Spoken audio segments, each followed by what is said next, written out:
28 years from now, people will stand once again on this spot and on other spots around the world to make Birkat Hachama. We know that the Jewish calendar is only of limited length.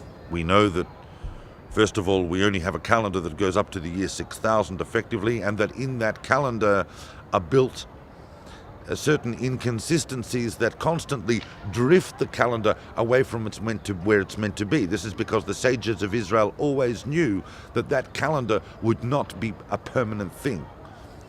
In fact, the ideal situation is that we have the Sanhedrin, the great court of the Jewish people, who will establish each month and each year in its proper time. That will come with the redemption speedily. Therefore, our hope for the next 28 years is that if I stand on this spot, I will turn around and I will see the temple rebuilt. I will see the Mount of Olives split in two. I will see the rivers that emerge from the temple in either direction. We will see the direct revelation of God, and may that happen speedily in our days. Nisan is the month of redemption. We now stand at the year 5769. This year of 2009 is a year in which we are once again seeing the fulfillment of a great many prophetic expectations. We see, unfortunately, the threat to the people of Israel on the rise, but on the other hand, we see a great strengthening within the Jewish people to overcome those challenges, particularly as we return to our spiritual sources. And the greatest sense of our spiritual source is right here.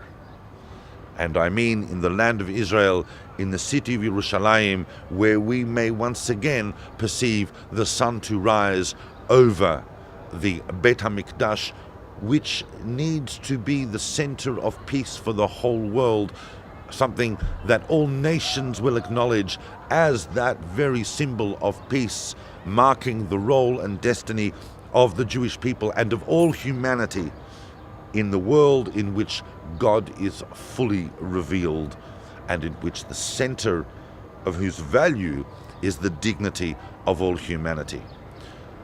The cycle of the sun, once every 28 years, brings the Jewish people repeatedly to a consciousness of the greatness of creation. We are humbled by the greatness of creation to a consciousness of the Creator behind that creation, who ultimately is also the Redeemer of the Jewish people and of humanity. Hashem hu ha'elokim. The God of Israel is the God of the whole world and of the whole universe constantly. That is the real message of Birkat Hachama.